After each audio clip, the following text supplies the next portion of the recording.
설 연휴 정치권은 민심 잡기에 집중하고 있습니다. 여당은 윤석열 대통령의 순방 성과를 강조하고 야당은 민생 경제 위기에 나를 세우고 있습니다. 이런 가운데 민심의 향방을 알 수 있는 여론조사가 속속 공개되고 있습니다. 서성교 건국대 특임교수, 배종호 세한대 교수와 함께 관련 내용 정리해보도록 하겠습니다. 안녕하십니까? 네, 안녕하세요. 예, 자, 설 민심 참 많이 들어봤죠. 그래서 오늘은 참 지지율을 통해서 여론조사를 통해서 좀 얘기를 좀 종합적으로 해보면 좋을 것 같습니다. 자, 먼저 가장 최근에 발표된 대통령 지지율부터 좀 함께 정리를 하고 이야기를 나눠가겠습니다. 자, 우선 이게 KBS 의뢰로 진행이 된 겁니다. 지지율, 그러니까 긍정률을 보면 36.3%가 나오고 있고요. 부정이 54.7%가 나오고 있습니다. MBC에서 의뢰한 것도 함께 볼까요? 비슷합니다. 긍정이 37.5%, 잘못하고 있다가 54.8%입니다. 자, 우선 어떻게 평가하신 두 분께 다 동시에 질문 드리겠습니다. 먼저 서 교수님께서 말씀해 주시죠. 네, 설날 민심이 굉장히 엄중하다 이런 생각이 듭니다. 예. 이런 조사 자료를 기초로 해서 예. 대통령이나 또 정부 또 정당에서는 정치인들이 민심이 어디로 흘러가고 있는지 정확하게 판단할 필요가 있다고 보여집니다. 예.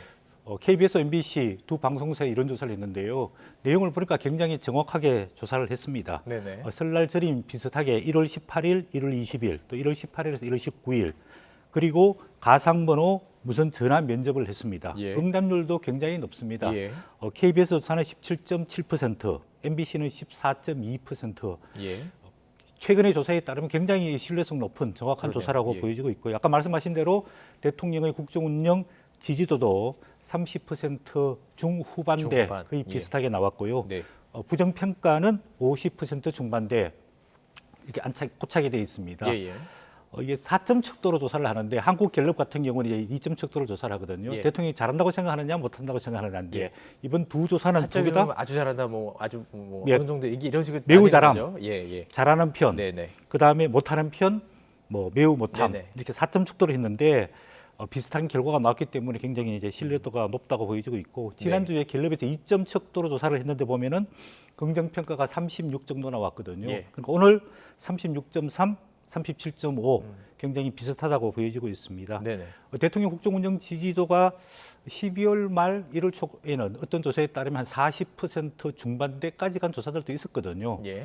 그럼에도 불구하고 이제 새해 들어서 특히 설날 민심에는 30% 중후반대로 떨어진 것은 나름대로 국민적 기대에 부응을 하지 못하고 있는 것 아니냐 이런 예. 생각이 들고요. 예. 지지율 좀 구조적인 문제를 좀 살펴보면은 KBS, MBC 조사 둘 다 똑같은데 세대별로 차이가 많이 납니다. 세대별로. 예, 60대, 70대는 긍정적 지지도가 상당히 높고요. 예. 20대, 30대, 40대는 부정적 지지도가 굉장히 또 높습니다. 네. 또 지역별로는 대구 경북 지역, 부산, 울산, 경남 지역에서는 긍정적 지지도가 50% 전후로 상당히 높고요. 예상대로. 예.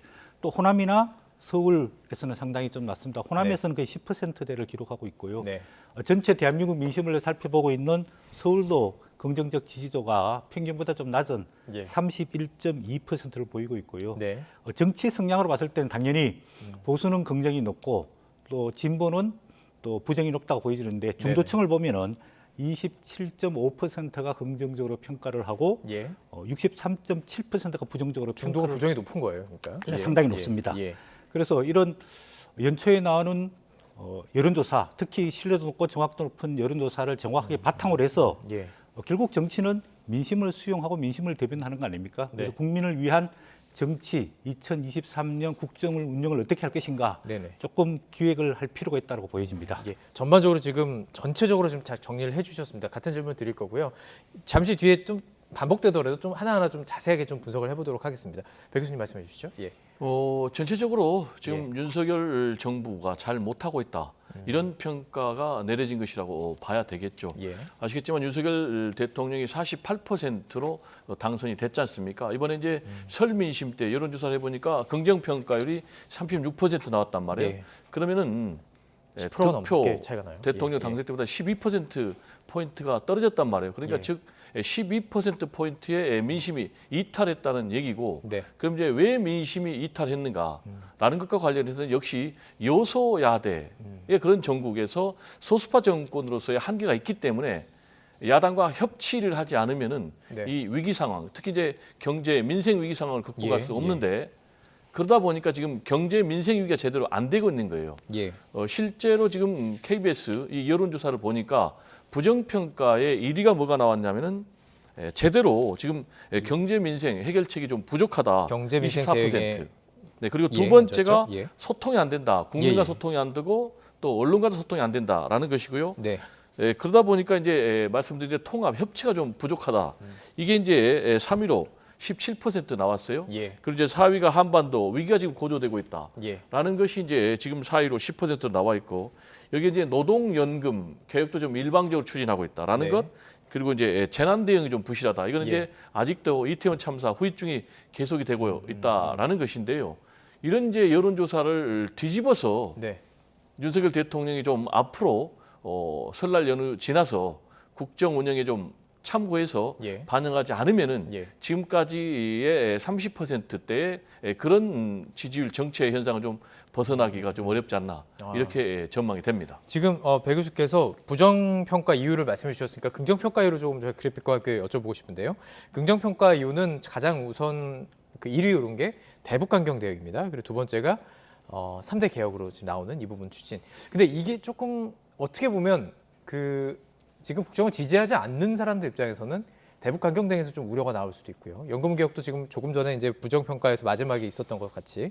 자, 그렇다면 말씀하신 것처럼 앞으로의 중요하던 상황에서 지금 긍정평가들의 이유를 봤을 때 앞으로의 전망에 과연 이 긍정평가들이 도움이 될 것인가 어떻게 분석하세요? 네. 모든 이슈는 어떤 관점에서 보느냐의 차이가 있다고 보여집니다. 네네. 예를 들어서 지금 북한이 미사일 실험하고 최근에는 드론이 서울 중심부까지 들어왔지 않습니까? 예. 이런 부분에 대해서 강경 대응하는 것은 당연히 국민적 지지를 많이 받습니다. 예, 특히 예. 이제 보수층 지지를 많이 받습니다. 그런데 그게 너무 지나쳐서 한반도 평화를 위협할 경우에는 평화 전쟁보다는 평화를 원하는 국민들이 훨씬 많거든요. 예. 그런 측면을 봤을 때 과유불급이라고 너무 이슈를 지나치게 한쪽 방향으로 몰고 갈 경우에는 오히려 부정적 비판을 받게 될 수 있기 때문에 특히 대북 우리 북한 문제, 그다음에 두 번째로는 이제 노동연금 교육개혁 이런 계획은 우리 사회가 안고 있는 구조적인 문제이지 않습니까? 네. 현재뿐만 아니라 미래에도 큰 영향을 끼치는 거거든요. 그런 측면에 봤을 때 이것도 어떤 내용으로 어떻게 계획을 할 것인가, 네네. 그 계획의 방향과 내용을 어떻게 가는 게 굉장히 예. 중요하다고 보여지고 있습니다. 예, 예. 그다음에 세 번째 경제 위기에 대응하는데 예.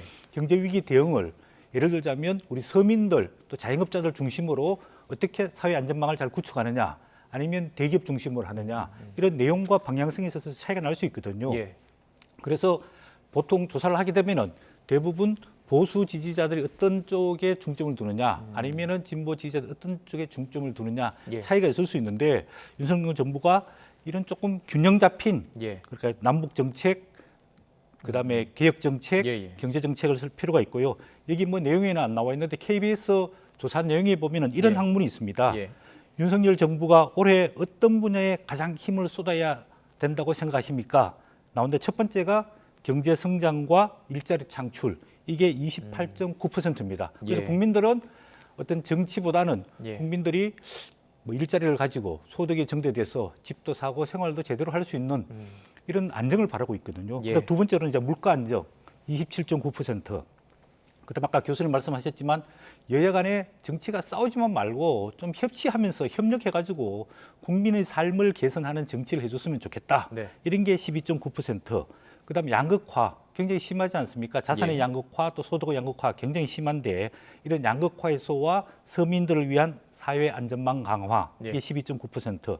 그다음 남북 문제, 네네. 그러니까 안보 문제이자 우리 민족적 과제이기 때문에 이 부분도 중요하다. 7.2%인데 국민들이 원하는 것은 제가 봤을 때 이 5가지입니다. 이 5가지 국민이 원하는 이런 이슈들을 어떻게 대통령과 정부가 제대로 잘 성과를 내느냐.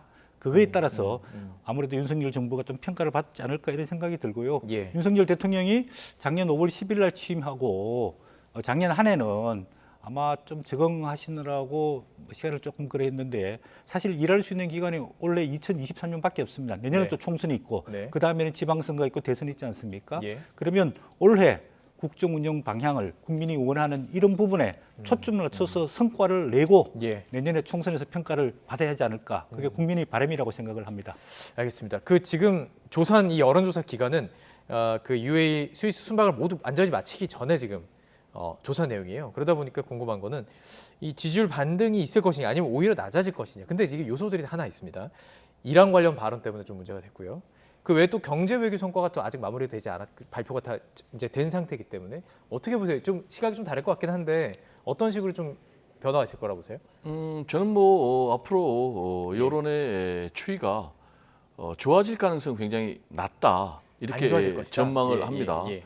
그렇게 보는 이유는 한때 이제 말씀하신 대로 야당 때리기, 전 정권 때리기, 또 뭐 북한 때리기, 예. 노조 때리기를 통해서 보수 지지층이 이 결집을 하면서 지지율이 상승을 하긴 했지만 다시 지금 하락하고 있거든요. 따라서 이런 윤석열 대통령이 지금 하고 있는 적대적 대결 정치로 지지율 상승하는 것은 이제 한계가 왔다. 그렇게 볼 수밖에 없어요. 예. 그리고 이제 두 번째로는 말씀하신 대로 지금 이란 사태가 제대로 지금 반영이 안 됐고 두 번째로는 이란 사태 관련해서 윤석열 대통령의 외교적 설화가 앞으로 지금 계속 진행되고 있다라는 것이에요. 현재 진행형이다. 그렇습니다. 예. 지금 그리고 말씀하신 대로 뭐 경제적인 성과 부분은 사실 반짝 효과로 그쳤어요.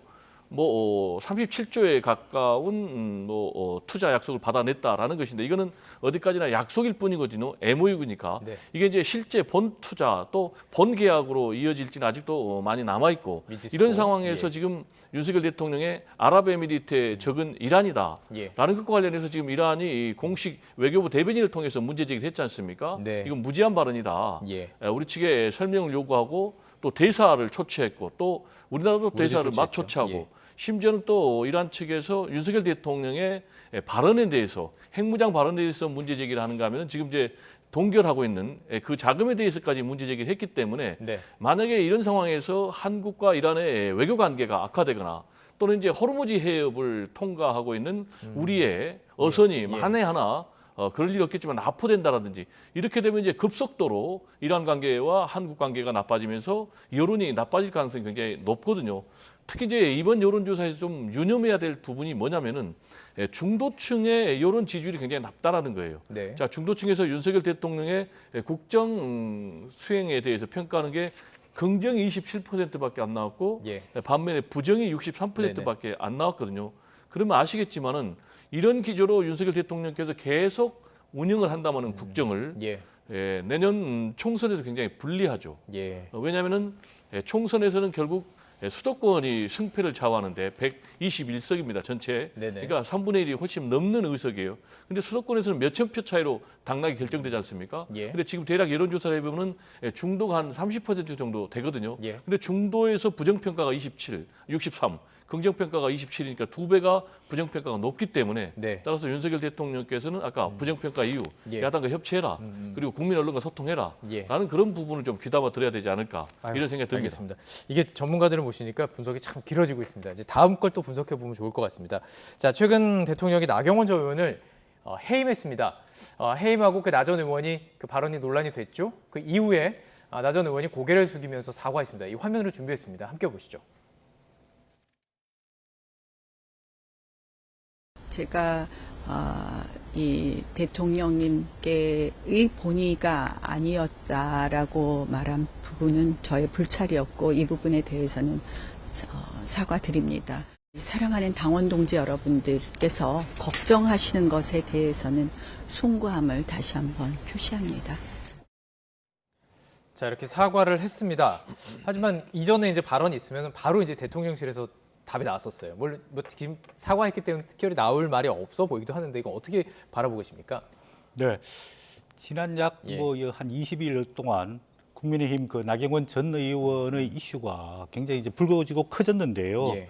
이제 사과를 했으면은 자기 불찰이라고 했으면 거기에 대한 좀 상응하는 뭐 책임 내지는 결단을 내렸어야 되는 것 아니냐 그런 생각이 듭니다. 예. 대통령실에서는 이미 한 3차례에 걸쳐 가지고 나경원 대표에 대해 가지고 마음이 떠났다는 것을 발표를 했거든요. 네. 뭐 예를 들자면 1월 6일 날 대통령실 사회수석이 나경원 전 의원이 주장하고 있는 그런 저출산 대책에 대해서 정부 정책과는 무관하다. 예. 이렇게 선을 그었단 말이에요.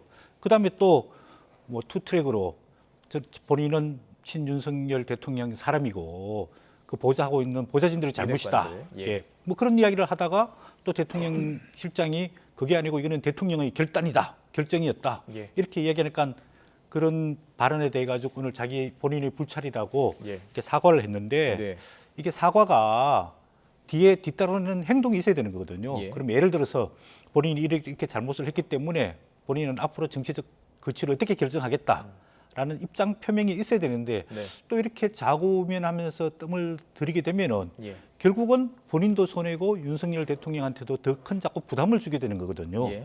그래서 제가 봤을 때는 윤석열 대통령이나 뭐 국민의힘 내부에서 나경원 전 의원에 대한 마음이 상당 부분 떠난 것 아니냐. 그게 최근의 지지율 하락으로 드러나는 거거든요. 예.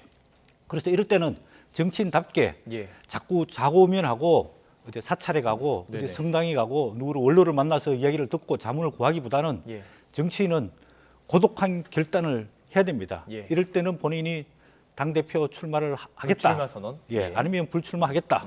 출마를 할 경우에는 예. 이러이러한 목적을 통해 가지고 윤석열 정부를 성공시키고 내년 총선에서 승리할 수 있는 기능차 역할을 하겠다. 예. 또 불출마할 경우에는 본인이 이러한 당에서 큰 은혜를 입었기 때문에 이제는 백의종문하면서 네. 당의 발전을 위해서 돕겠다. 이렇게 양당 간의 결론을 빨리 내리는 게 본인이 상처를 적게 받는 것 아니냐 그런 네. 생각이 듭니다. 지금 아마 숙고 중일 것으로 보이는데 이런 여론조사가 나오면 더 고민할 것 같습니다. 저희가 이제 보여드리겠습니다. 자, 지금 이 사태에 대해서 누구에게 책임이 있느냐 이런 여론조사예요.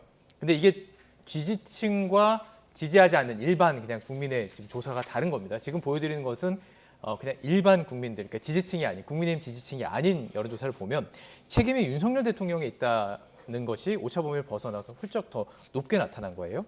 자, 조사기관은 MBC고요. 조사기관이 코리아 리서치 인터내셔널이고요. 그런데 지지층에다 물어봤습니다. 지지층, 그러니까 국민의힘을 지지하느냐에 대한 물어봤더니 정반대가 나왔어요. 오히려 이것의 책임은 나경원 전 의원에 있다 이렇게 나왔습니다. 또 이것과 더불어서 뭐 계속 보여드리겠습니다. 해임에 대한 그런 부분에 대해서 이게 대통령실이 당에 개입한 것이냐 일반에 물어봤을 때 50.8%가 개입한 것이다라고 말하고요. 그렇지만 여당 지지층에 물어봤을 때는 문제가 없음이 또 똑같이 지금 거의 비슷한 수치로 나오고 있습니다. 어떻게 해석해야 될까요? 어떻게 보세요? 지금 전문가들이시니까 두 분 다 여쭤볼게요. 예. 뭐 한마디로 얘기하면 당심과 민심이 괴리돼 있다 이렇게 봐야 조금 전에 되는 말씀하신 것이죠. 거랑 일맥상통한 거네요, 그죠? 그렇죠. 예, 예. 근데 이제 아시겠지만 네, 정권은 당심에서 나오는 것이 아니거든요. 예, 민심에서 나오는 거거든요. 예, 우리 대한민국 헌법 제1조가 대한민국은 민주공화국이고 네, 그 권력은 국민으로부터 나온다고 분명히 돼 있지 않습니까? 네, 네, 그런데 국민 여론조사에서는 지금 나경원 사태에 대해서 윤석열 대통령이 분명히 잘못하고 있다라는 것이 지금 압도적으로 우세한데 반대로 당심에서는 정반대 결과가 나오고 있거든요. 예, 예. 즉 이 얘기는 뭐냐면은 당심이 지금 건강성을 잃고 있다 이렇게 봐야 되는 거예요. 민심과 동떨어지고 있다. 그렇습니다. 예. 그렇게 되면 어떻게 되겠습니까? 결국 이제 당이 잘못된 길로 계속 가는 거예요. 사실상 지금 나경원 사태의 본질이 나경원 전 의원의 저출산 대책의 그 발언이 본질이 아니잖아요. 네, 왜 기후 환경대사도 시켜주고 네, 저출산 고령사회위원회 부위원장도 시켜줬는데 즉 이 얘기는 당권 도전하지 말라라는 그런 조건으로 준 건데 그렇게 지금 해석하시는군요. 왜 그렇게 지금 예. 계속해서 당권 도전을 하려고 하느냐? 예, 라고 하려니까 여기에 대해서 지금 제동을 건 그런 거란 말이에요. 그런데 이 부분에 대해서 지금 일반 국민들은 이거는 윤석열 대통령께서 과도하게 예. 당무에 개입을 하고 있고 부당한 해임이다. 지금 이렇게 평가를 하고 있지 않습니까? 네, 네, 그러면 이제 이걸 만약에 반대로 당심이 계속해서 간다면은 예, 그래서 윤석열 대통령이 원하는 사람 또는 윤심이 원하는 사람이 당대표가 됐을 경우에 예, 과연 국민들이 그 부분에 대해서 긍정적으로 평가를 할 것인가?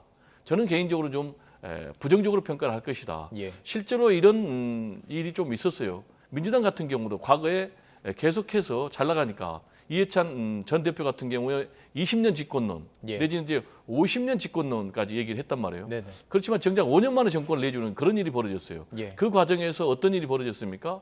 당의 규책 사유가 될 때는 후보를 내지 않는다고 했는데 예. 부산시장, 서울시장 서울 냈고 탄핵죠. 그러다 보니까 결국 이제 참패를 했고 네. 그다음에 또 총선, 지방선거, 대선까지 연달아서 패배하는 이런 일이 벌어졌거든요. 네, 네. 따라서 만약에 국민의힘도 계속해서 민심과 멀어지는 그런 행보를 계속할 경우에는 예, 민주당이 걸었던 예, 그런 길을 가지 않는다고 장담할 수는 없다. 예, 빨리 그래서 당심이 예, 민심과 유리되는 것이 아니라 예. 민심과 당심이 함께 가는 그런 정당이 돼야 된다라는 얘기를 좀 강조하고 싶습니다. 그러니까 지금 해석을 이렇게 하시고 그것에 대한 조언까지 해주셨습니다.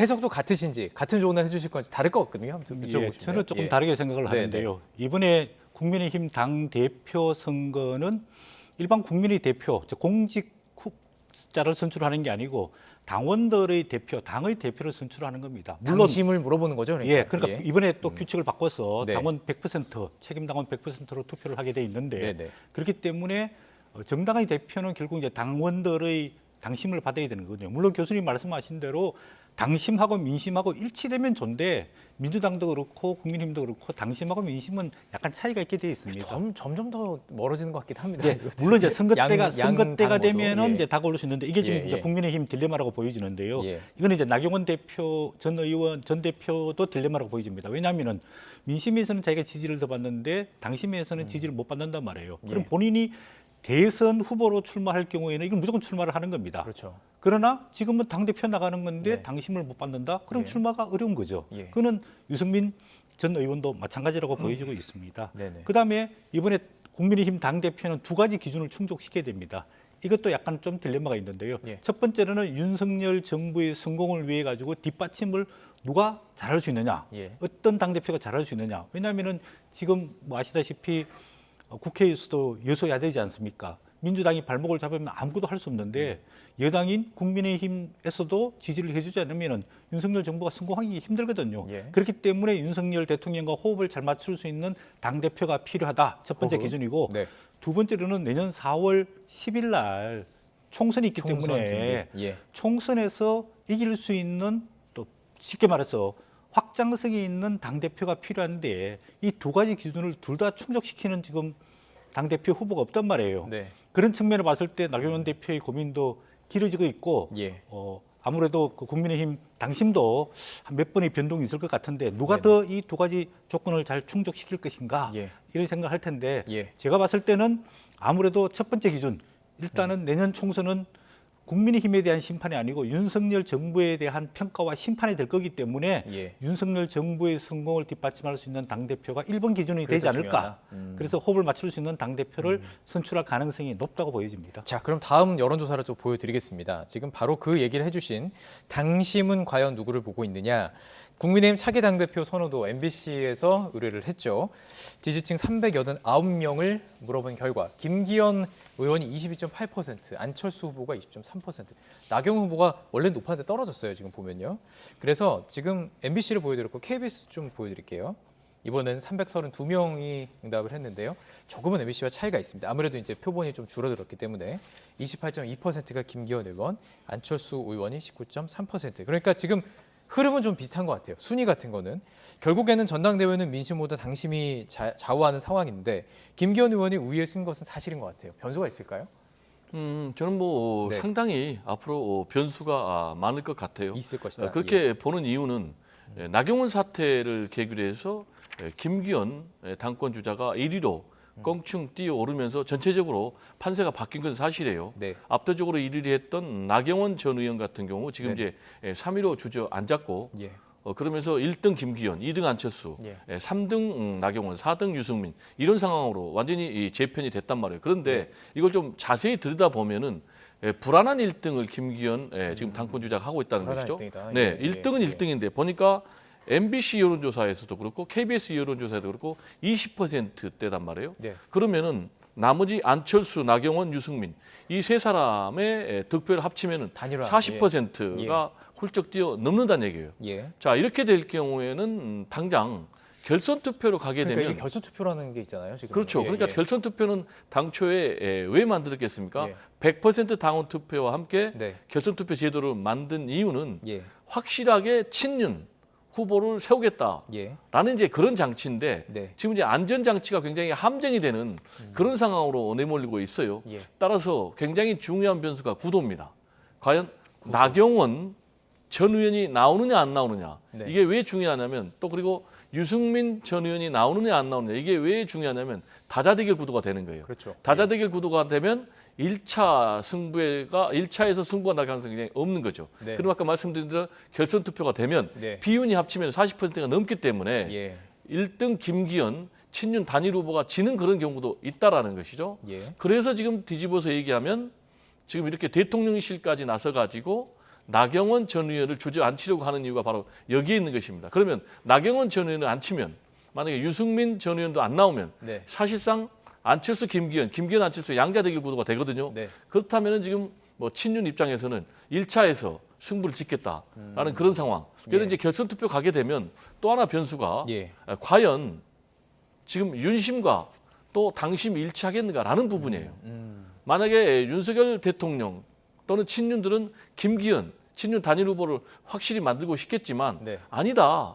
책임 당원들은 예. 우리는 총선에서 승리해야 된다. 네. 그래야지 성공한 정부가 될 수 있고 예. 또 대권도 이길 수가 있다. 네. 따라서 우리는 윤심보다는 예. 민심이 원하는 그런 당 대표를 뽑아야 된다라고 하면 이제 다른 선택을 할 수가 있기 때문에 예. 상당히 지금 이번 국민의힘 전당대회는 예. 예측 불허의 싸움이 된다라고 예. 전망이 됩니다. 참 이 계산이 참 아주 복잡한 상황이 지금 될 수도 있는 상황입니다. 자, 이런 상황에서 저희가 또 준비한 그래픽을 좀 보여드릴게요. 결선 투표 얘기하셨는데 역시 이건 두 가지 다 보여드려야 됩니다.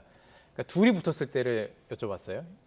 지지층에서 봤을 때는 김기현 후보가 열등히 앞섭니다. 네, 일반 그렇기 때문에 이제 뭐 그 룰이 바뀌었긴 하지만 일반 국민으로 봤을 때는 오히려 나경원 그 전 의원이 높고요. 여당 지지층으로 봤을 때는 김기현 후보가 앞서는 상황. 결선 투표가 와서 이 둘이 나왔을 때도 어느 정도 이런 변수가 있다. 이렇게 이걸 볼 수가 있는 거겠죠? 예. 예. 그렇습니다. 지금 이제 김기현, 나경원 양자 구도로 갈 경우에는 김기현 의원이 조금 이제 앞서는 걸로 지금 나와 있습니다. 네. 반면에 김기현, 안철수일 경우에는 네. 안철수 후보가 이기는 걸로 나오고요. 네. 또 나경원, 안철수 후보가 붙을 경우에는 안철수 후보가 굉장히 큰 폭으로 이기게 돼 있습니다. 네, 네. 여기 이제 아까 그래픽에 보면은 김기현, 나경원 네네. 42.8 대 33.8인데 안철수 지지자들을 어떻게 표가 분열 이게 분류되느냐 보면은 예. 김기현 의원 쪽으로 29.5%, 네. 나경원 의원 쪽으로 37.1%. 예. 나경원 의원 쪽으로 더 많이 조금 가네요. 더 가지만은 김기현 의원이 정통 국민의힘 보수표를 받아서 이기는 걸로 나옵니다. 만약에 나경원 의원이 불출마하고 김기현 의원과 안철수 의원이 맞붙을 경우에는 네. 이게 지금 안철수 의원이 한 6.2% 정도 네. 이기는 걸로 나오거든요. 네네. 왜냐하면은 나경원 의원 표가 안철수 의원 쪽으로 훨씬 더 많이 갑니다. 약 네네. 49%. 네. 그다음 김기현 후보 쪽으로 24%밖에 안 가거든요. 예, 예. 그럴 경우에 만약에 정말로 그 윤핵관들이 원하고 있는 나경원 의원 불출마할 경우에 네. 김기현, 안철수 1대1로 붙을 경우에 이 여론조사에 따르면은 예. 안철수 후보가 조금 더 이기는 걸로 나오고 있거든요. 네네. 이런 딜레마를 어떻게 해결할 것인가. 그건 아까 교수님 말씀하신 대로 김기현 후보가 지금 한 20% 초반 지지밖에 못 받고 있거든요. 네. 그러면 본인이 단순히 윤심만 업어서 당대표가 되겠다는 게 아니고 정말로 국민의힘을 보수 정당으로 어떻게 탈바꿈시키고 개혁을 해가지고 윤석열 정부 성공을 위해 가지고 견인차적인 역할을 제대로 하겠다. 네. 그리고 총선 승리를 위해 가지고 당심이 떠난 20대, 30대, 40대 청년층을 어떻게 끌어오겠다. 서울과 경기 수도권에서 지금 이탈이 굉장히 많지 않습니까? 그러면 그 수도권 표를 어떻게 갖고 오겠다. 예. 본인이 적극적인 비전과 정책과 가치를 내세우면서 네. 이런 표를 좀 견인할 필요가 있는데 아직은 조금 시간도 있고 뭐 지켜볼 필요가 있다고 보여집니다. 아직 변수가 아주 많습니다. 그리고 지금 이렇게 막 계산기를 두드리는 소리가 막 들리는 것 같습니다. 지금 어느 쪽으로 흘러갈지 관심을 가지고 좀 지켜보도록 하겠습니다. 자, 또 계속해서 여론조사를 중심으로 이슈들을 좀 짚어볼 텐데요. 자, 이제 좀 시선을 옮겨보도록 하겠습니다. 자, 민주당 이재명 대표가 윤석열 대통령과 영수회담을 제안했지만 진전이 지금 전혀 없는 상황입니다. 자, 이에 대한 여론조사가 또 있었어요. 만남이 필요하다는데 조금 더 무게가 실렸습니다. 59.2%가 필요하다라고 응답을 했습니다. 자, 어떻게 생각하세요? 지금 이재명 대표를 둘러싼 그 여러 수사가 진행되는 상황에서도 이런 응답이 나왔습니다. 이거 어떻게 보시는지요? 이건 뭐 당연한 결과 아니겠습니까? 지금 이제 국민들 입장에서 59%가 네. 압도적으로 당장 만나야 된다라는 것 아니겠습니까? 반대로 이제 만나서는 안 된다라는 것이 이제 31%인데 2배 가까이 높다라는 것이 이제 민심, 국민들의 요구 상황이고 예. 지금 이제 국민들 입장에서는 굉장히 지금 정치가 비정상적으로 네. 특히 윤석열 대통령의 국정 운영이 비정상적으로 진행이 되고 있다. 이렇게 판단하고 있는 것 같아요. 여론조사 결과를 보면은. 왜 그러냐면은 지금 집권 2년 차를 맞기까지 역대 대통령을 보면은 야당 대표를 한 번도 안 만난 대통령은 지금 윤석열 대통령밖에 없거든요. 네. 따라서 당연히 국민들은 빨리 만나라라는 이제 그런 요구를 하고 있고요. 예. 두 번째로는 지금의 상황이 너무나 엄중하다는 것입니다. 아시겠지만 민생, 경제 위기가 굉장히 엄중하잖아요. 지금 뭐 고금리 고물가 때문에 민생이 지금 숨을 쉬기 어려운 그런 상황, 또 세계 경제 위기도 어렵고 글로벌 공급망도 흔들리고 있고 또 안보도 지금 흔들리고 있고 남북 문제도 굉장히 흔들리고 있는 이런 상황이기 때문에 당연히 만나야 되는데 안 만나니까 이 부분에 대해서 국민들은 만나야 된다라고 얘기를 하고 있는데 문제는 지금 윤석열 대통령의 국정 운영 방식을 보면은 적대적 대결주의를 계속 해오고 있거든요. 집권 이후 지금까지. 그러면 앞으로 기조가 달라질 것이냐, 달라지지 않을 것으로 전망이 됩니다. 안타깝게도. 왜냐? 지금 윤석열 대통령께서는 뭐 사석에서 지금 이재명 대표 피의자인데 내가 왜 만나야 되느냐라는 이제 그런 입장을 계속 보여주고 있다. 대선 전에도 계속 그 얘기를 했었으니까요. 그런데 제가 볼 때는 그건 좀 맞지 않고요. 일단 기본적으로 헌법 정신이 무죄 추정의 원칙 아니겠습니까? 따라서 윤석열 대통령은 제가 볼 때는 뭐 형식, 시기 뭐 이런 걸 떠나서 즉시 만나는 것이 국민들의 요구사항, 더 나아가서는 명령이 아닌가 이렇게 좀 생각이 됩니다. 예. 자, 그러면 지금 말씀하신 그 부분 사법 리스크죠. 이재명 대표 측에서는. 자, 이것과 관련해서 이재명 대표에 대한 관련 수사에 대한 또 여론조사가 있습니다. 이게 그냥 정치 보복이냐, 정당한 범죄냐라는 질문에는 이렇게 응답을 했습니다. 47.7%가 정당한 범죄 수사다라는 것이고 44.1%가 정치 보복에 대한 수사라는 답을 했습니다. 그러니까 지금 그 많은 시민들이 이것은 정당한 범죄 수사할 수 있다고 보지만 그 영수회담은 해야 된다. 약간 이렇게 해석할 수 있는 걸까요? 예. 예. 이게 한 가지 말씀, 이건 지금 오차 범위 안에 있습니다. 이 두 개 차이는요. 그러니까 다시 조사했을 때는 바뀔 수도 있다는 그런 의미입니다. 예, 말씀해 주시죠. 예. 네. 이건 영수회담이랑 결부가 돼 있는데요. 네네. 영수회담도 적극적으로 지지하고 찬성하는 쪽은 진보 측과 민주당 지지자들이 굉장히 원하고 있습니다. 반면에 보수 측 국민들도 영수회담을 필요하다고 생각하지만 그렇게 적극적이지 않습니다. 필수는 아니다. 예, 그게 뭐 수치로 나와 있는데요. 그다음에 이제 지금 말씀하신 대로 KBS에서 이재명 민주당 대표 수사 어떻게 생각하느냐? 정당한 범죄 수사다. 이게 47.7%고요. 정치 보복이다. 이게 44.1% 나와 있습니다. 또 MBC에서 적법한 검찰권 행사로 문제가 없다. 48.6%고요. 야당 대표를 겨냥한 표적 수사다. 이게 39.9%. 두 조사가 두 조사 좀 비슷하게 뭐 정당한 범죄에 대한 수사다. 이게 조금 높게 나오고 있습니다. 뭐 진보 쪽 2030, 40, 또 호남 지역에서는 정치 보복이라는 수치가 훨씬 높고요. 또 보수 쪽, 즉 70대, 60대, 그다음에 대구 경북 지역, 부산, 울산, 경남 지역에서는 정당한 범죄에 대한 수사다. 이렇게 진영 간에 갈라져 있습니다. 그렇기 때문에 검찰에서는 적극적으로 수사를 하려고 하고 있고 반대로 이재명 민주당 대표는 적극적으로 방어를 하려고 하고 있는 정치적 대결 구도로 갈 수밖에 없는 상황인데요. 이런 사법적 리스크를 이재명 대표가 어떻게 빨리 극복하고 종결 짓느냐, 이게 대한민국 여야 정치의 어떤 협치 복원 지름길이라고 생각합니다. 각 교수님께서 협치 저도 필요하다고 생각하고 있습니다. 그러면 꼭 영수회담보다는 민주당에서 국회에 다수의석을 갖고 있기 때문에 다수의석을 운영하는 민주당의 박홍근 원내대표, 정책위 의장 이런 분들과 대통령과 국민의힘 또 정의당 원내 지도부들과 협의를 통해 가지고 지금 아직 제대로 되지 않는 입법들도 많거든요. 이런 부분에 대해 가지고 조금 뭐 협의를 하고 이재명 민주당 대표는 지금 검찰에서 조사 중이니까 이런 부분이 일단락 될 때까지 조금 기다리는 것도 하나의 방법이라고 생각이 듭니다. 알겠습니다. 이게 정책을 진행하다 보면 입법이라는 것이 필요하고 그러다 보면 큰 야당의 도움이 필요하기 때문에 아마도 이런 영수회담을 원하는 목소리가 좀 높은 것으로 보이는데요. 자, 그렇다면 28일입니다. 대장동 의혹으로 이재명 대표가 28일 검찰 조사를 앞두고 있죠. 이것은 어떻게 변수로 작용할지 우선 이재명 대표의 발언 듣고 오겠습니다. 그럼에도 불구하고 형식적 권력을 가지고 그 권력을 행사하고 있으니 아무 잘못도 없는 제가 또 오라고 하니 제가 가겠습니다. 자, 검찰이 던진 날짜는 27일이었고, 근데 28일 이때 가겠다 이렇게 얘기했습니다.